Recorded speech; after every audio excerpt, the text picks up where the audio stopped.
Welcome to another episode of the Cool Tools Show and Tell. My special guest this week is David Brin. David, would you like to introduce yourself to our watchers and listeners? Hi, and first off, it's always an honor to have Kevin Kelly as one of my pals, and by separation, all of you brainiacs out there. My name is David Brin. I did my PhD in astrophysics, and I still do some of that with NASA's Innovative and Advanced Concepts program.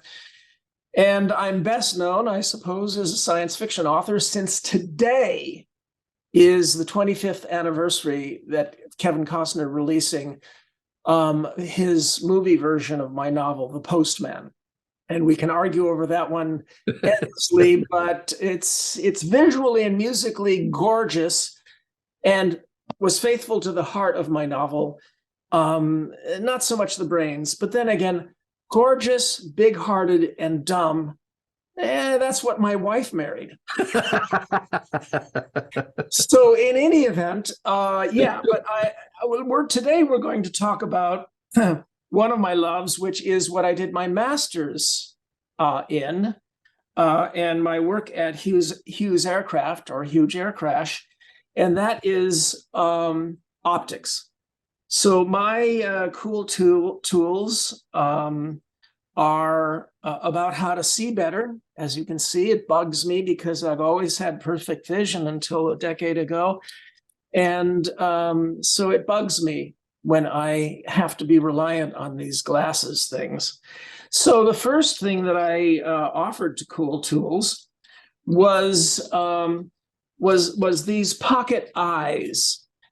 And there's a reason for my choosing them. And that is, for years I tried, because you don't always have your glasses with you. I'm 72 and I just passed my DMV eye test. In and out of the DMV in 16 minutes. Uh-huh. Thank you, Jerry Brown. And by tutelage, thank you, Stuart Brand, for teaching Jerry Brown how to be a techno-liberal. But I tried various methods of having an emergency backup set of eyes. So these are what you have in your wallet. These are horrible things. They hurt. And then when you need them most, they break in the cheap plastic. Here's one that's tough and strong and absolutely ridiculous. It's on your keychain, and you push this thing in. Wow. And it's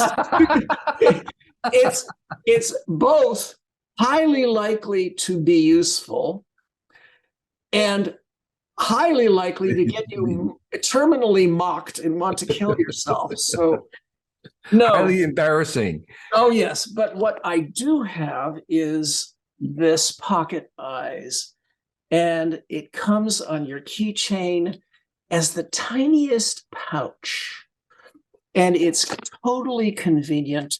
You open it up, and out springs excellent pair of pince-nez that's adjustable. You can adjust the separation if you don't have a big nose like mine. And does the connector metal does not break. Relatively scratch resistance. I do recommend taking them off when you go to the men's room, because there are a number of ways in which this can go very wrong. But they're right there in your pocket. You pull them out. You can use them when you don't have your glasses. So I'm going to describe these to our listeners who don't see the visuals. So these are the ones that work, are tiny rimless glasses that are very small, and they have a little springy piece of metal between the two glasses. So and they make what's called a pince-nez. Right. So they are just pinching onto the nose as the way. There's no frames that go over the ears, or there's no wires that go over the ears. They're just sitting on your nose by the tension of the spring, and then they fold over each other. The two lenses fold over each other to fit into a tiny pouch that goes right on your keychain. Right. And mind you, not everybody has a schnoz like I have. So there are, people of various genders and ethnicities who might find this less of a convenient add-on to the face. And that's there are inventions for them as well. We're moving ahead. Yeah, so in any event, one of the things I showed earlier was one of these pocket pouches. Now, pouches that goes into your wallet. So it's the size of a credit card. And these are those were among the horrible things that I described. And the other one that we laughed at was one where the glasses pop out of a fob, but in order to use it, you have to hold the fob up against your forehead, and that's the embarrassing part. It's like a certain kind of poker. Okay, so a second optically oriented thing, and again, I don't know that this has not been already done on cool tools, because I don't watch all of them. I don't tune into all of them. But what I'm holding on is a little gauntlet with 2 finger holes and a button on the back of the hand where it contains batteries. And as I turn it on, you hold it up so we can see it? Just a second. Okay. I'm holding it up. And what you have is a device. Oh, shoot. This should go over the thumb. This one should go over the thumb. There we go. Where if you are doing close-in work, you simply turn on the LEDs and you can grab things with light shining directly on your work surface, especially if you have 2. Because as you can see, your finger gets in the way of the LED if you just have 1, but they come in packets of 2. And so for the listeners, it's like a glove, a fingerless glove, and the LED lights are mounted on your fingers instead of, say, on your forehead, which is what most people would be wearing, like a Pitzel, a little kind of camping light, which you wear in your head. Here, you actually have the lights right on your fingers. That's right. And if you have the second one in place, and these are rechargeable, by the way, if you have the second one in place, because you're usually using both hands, then what you have is any shadow caused by your fingertip is compensated by the other one on your other hand. Right. So let me hold up the box. That's an ingenious idea of bringing the light to your hands instead of at your eye. Yeah, and what's more, now your eye is dark adapted if you happen to be doing work in the dark. Now, this doesn't take away from your dark adaptation. So there's very little in the way of information in this packet. I ordered it online, but I'm holding it up now. It's just LED gloves. LED gloves. Right. This doesn't even say the name of the company I ordered them from. There's no website. There's nothing inside, but you'll find them online. LED gloves. It's an ingenious idea of it should actually be probably fiber optic, a little even thinner is how I would imagine them. If you wanted to. Yes, well, I mean, you could get them from the same source, but it's the compact battery and it's rechargeable. Right. My third piece of optics is this little guy, and my wife is using it. She's volunteer tutors for poor kids, and she's the science lady for 3 different such tutoring programs, because that's the specialty that's really rare. Is somebody who really knows science. So you're holding up what looks like to me like a microscope. It is a microscope that feeds directly into an LCD screen that is not your cell phone.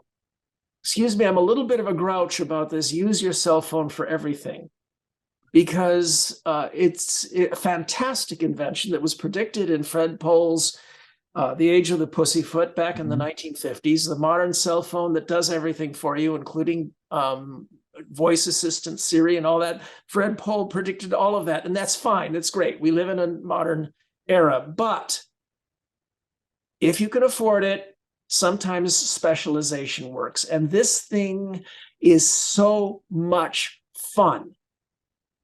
It just is absolutely trivial to use. And you just put almost anything underneath it, and it autofocuses on the pistil and the stamen and the little tiny bugs in a flower, or the fuzz, the mites on the fuzz of a honeybee. And as a beekeeper, I got to tell you, it's of no use to me so far, but who knows? Right. So one of the things about the microscopes of old, the optical ones, was that the amount of light that you needed to actually send through it was really, really intense. But I would imagine that these new ones with the sensors are probably more photosensitive and probably can operate in lower light. And it comes equipped with the ability to send collimated light straight down that you don't see. So the name of the company is Elikliv,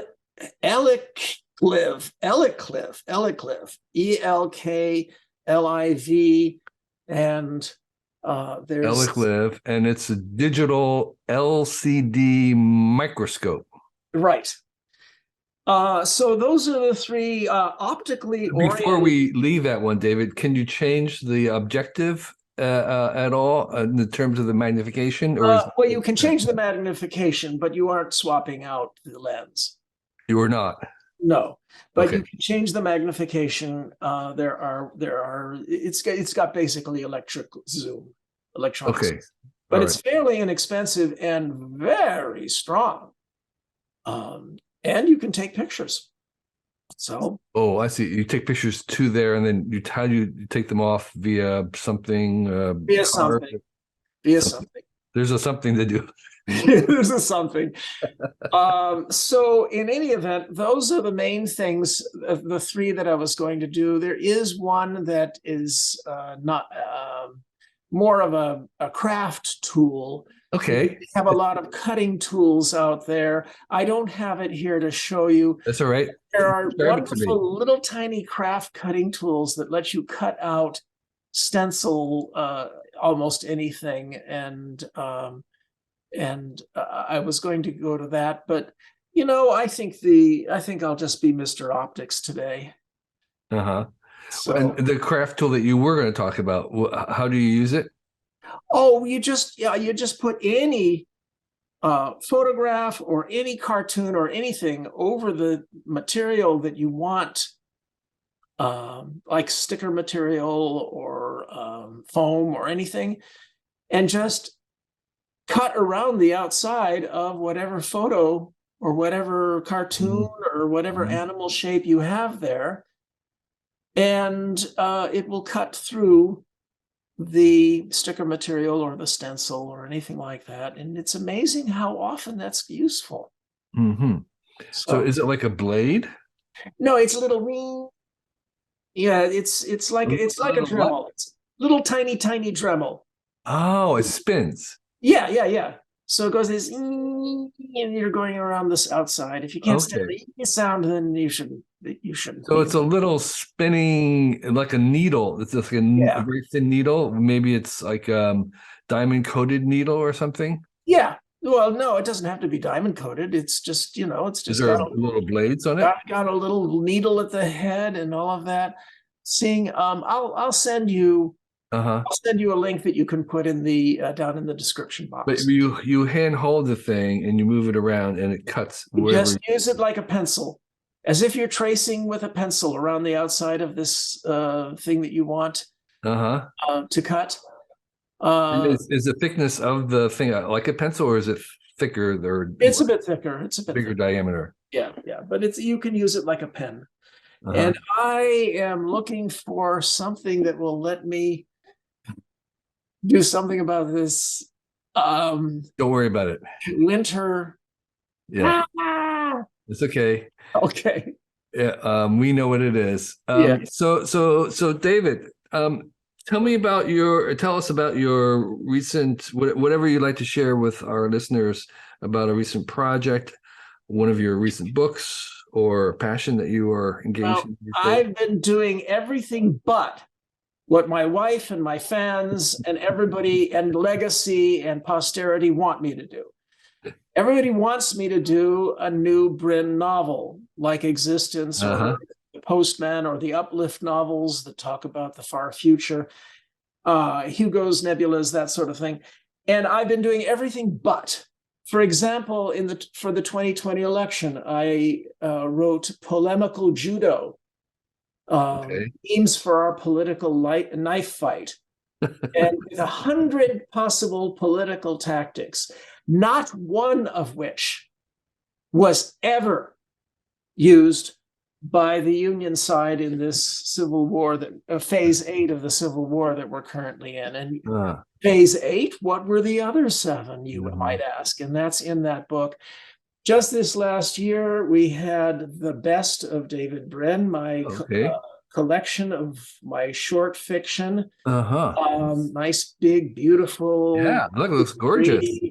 Sewn bindings, collector's edition, combining the best of my stories. On rereading them, what was your take on rereading? Because I imagine some of them were quite old. Did you find that your writing had changed over time? Did you find that maybe some of your older ideas were actually better? What was your impression about having to go back to that material? Oh, mixed feelings. I mean, there are a few skills that I think are important now, and you can put below in the comments my advice to new writers, because a fair amount of my time lately has been paying forward to a lot of young writers and helping them past bad habits that are much harder for them to overcome now in this modern era, because they do most of their workshopping electronically. And there's nothing like to cure bad habits better than the old-fashioned workshop, where you are, a dozen young writers gather together and stab each other's manuscript before each other's eyes. When you're embarrassed in person, you decide I'm not going to do that stupid thing anymore. So that's how I learned. And so I'm trying to give advice and pay it forward. And one of the ways I'm doing that is through two YA series. One of them is the David Brin. No. This is the High Horizon series, where aliens kidnap a California high school and live to regret it. It's a bit about like Lord of the Flies, but I have more faith in our kids, slightly more faith than Goldman. So this is a YA series It's a YA series, and this one I'm not writing, but I am nursing through a lot of young authors, except for, of course, the first couple, which were by great Nebula winners like Nancy Kress. But this one the art almost explains itself. It's called David Brin's Out of Time series. And basically the premise is that in the future, guess what?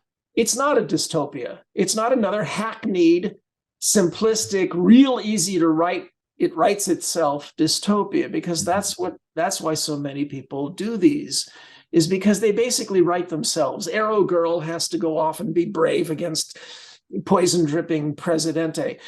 No, in the future, all of our work paid off, and we have a wonderful utopia. Only after 200 years of this great utopia, and it's not even decadent, suddenly everybody in the galaxy gets teleportation. So we're no longer stranded in our solar system, and neither is anybody else. So there's this big land rush going on out there, and suddenly we need diplomats, warriors, spies, thieves, liars.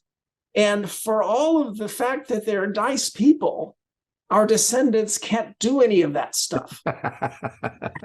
They will. They're studying hard. Yeah. But there's also a huge disadvantage that we face, and that is that when we send spaceships out there, all the adults die. Mm. It turns out only teenagers can teleport to the stars. And when they reach out to try to get those liars and thieves and diplomats, because there's a great source of them in their past, they invent a time machine and they reach back to get the experts they need at diplomacy and thievery and lying and spying. There's just an infinite supply, but you can't get them as adults. You have to get them when they're kids. Okay. So we have the later president of North Korea, I'm sorry, not North Korea, the president of Korea who gave Korea its democracy, Kim Dae-jung, who fought the Japanese and the North Koreans and the Chinese and his own dictators. They have to snatch him from a Japanese-run classroom in 1930 when he was 14 and bring him into the future where he goes, who, me? And always there's some kid from some junior high school in America saying, who, me? So these are the two YA series that I've been doing as fun. pay it forward. Oh yeah. I also have a new nonfiction book out from McFarland of all places that is about science fiction in Hollywood and how we currently exist today. We are alive today, arguably because of science fiction cinema. And the self-preventing prophecies of doom that science fiction cinema taught us to try to evade. Right. Are you, David, are you aware of anybody who has written the best case for the role of science fiction in science? Oh, there are a number of books about how science fiction has inspired scientists, which has actual, evidence or cases or. Oh yeah, well there've been a number of cases where scientists were interviewed and say that's why I went into the field. Right. Specific areas where the specific science of the story inspired research that later made it sort of happen. Yeah. Right. First thing to come to mind, for tragically obvious reasons, is Greg Bear's Blood Music, which won all sorts of awards. And alas, Greg died 3 weeks ago. And he was the heart of us killer bees, Greg Benford, David Brin, and Greg Bear. We did the second Foundation trilogy for the Asimov estate, tying together all of Isaac's old loose ends. Well, in Blood Music, Greg interviewed a bunch of biologists and had the idea that the machinery of the human cell might be activated to a degree that used its total computational power, which might be equivalent to that of a human brain. And every year that passes, we see increasing evidence that this might actually be the case. And if you were able to program such stuff into a human cell, that human cells might become self-aware.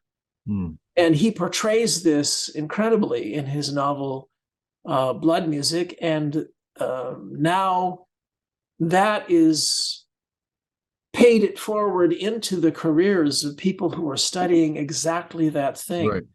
And guess what? I just went and plugged Greg's book better than I plugged any of mine.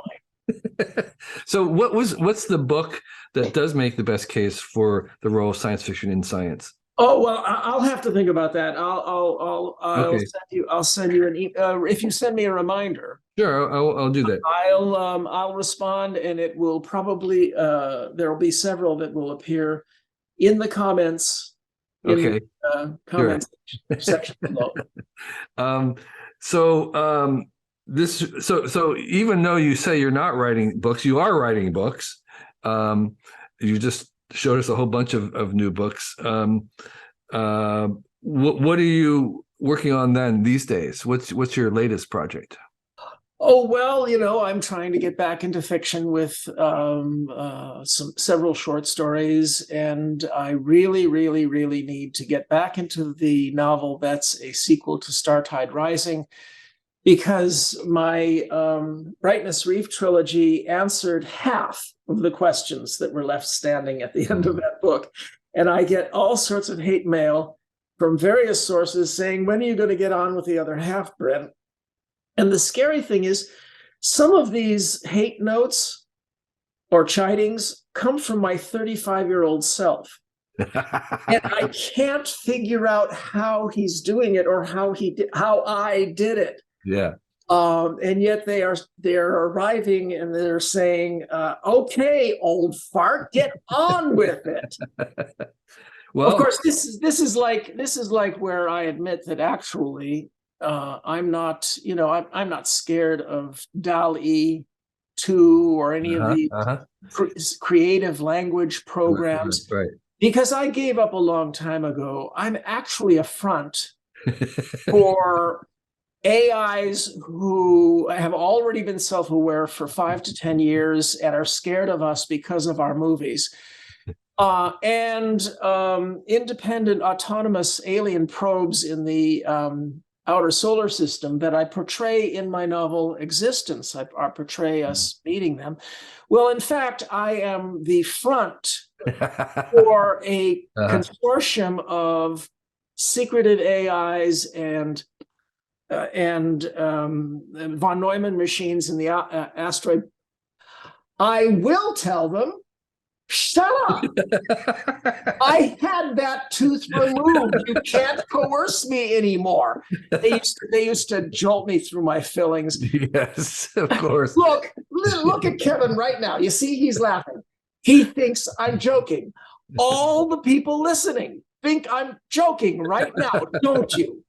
Don't you? Yeah. You see? Yeah. You may be interested in Hugh Howey and I were trying to devise this magazine called Cog that was written for AIs, by AIs for AIs. So the audience are people like yourself who actually are AIs, and it's going to be about AIs for AIs, written by AIs. And so, well, the eyes have it. Yeah, exactly. Well, this is. And I'm now taking off my eyewear and putting it back on. And today's special Cool Tools was all about eyewear. Yes, it was. But yes, it sounds great. I have several stories that could apply to that. Yeah, exactly. That notion of cog. Well, David, thank you. This has been really fantastic. It was really great, especially on short notice. And I appreciate you always, in your sense of humor, your intelligence, your imagination. So, and in this case, your cool tools as well. So thank you. Sure thing. Well, one of my great sources of pride is knowing you and Stuart and some of the guys who've been helping to, well, let's put it this way. Any other civilization than this one that you're helping to prepare forward would have killed you by the time you were 20, Kevin Kelly. And I mean that as a huge compliment. Right. Well, thank you. I'm so glad to be alive, and you're alive as well. So well, this civilization deserves you, and in thanks for having made you. So there's. Okay, great. We're glad that you enjoyed this issue of the Cool Tools Show and Tell. Just want to remind you that we have some other coolish material on our YouTube channel here. Please subscribe, comment, like. In addition, this Cool Tools Show and Tell is also available in an Audible podcast form. You can subscribe to it wherever you subscribe to other podcasts if you just wanted to listen. And if you're listening, know that there is a visual version of this on our YouTube channel where we're actually showing the tools, and there's a little bit more of a visual component there. In addition, the same folks that put us, the Cool Tools website out, we also put out a free newsletter every week. It's very, very short. It's 1 page or less. We recommend 6 very brief items that are very succinct, easy to read. You can deal with it in a couple minutes. And every week we bring to you the 6 cool things that we have uncovered and want to share. And it's called Recommendo with 1 M, recommendo.com. You'll be able to find it there. It's free. Join 50,000 plus other subscribers every Sunday morning. You'll get it in your email box. And it's actually one of the most popular things that we produce. But we do produce other newsletters as well. One of them is called What's in Your Bag. We have one that goes out to tools and tips for your workshop.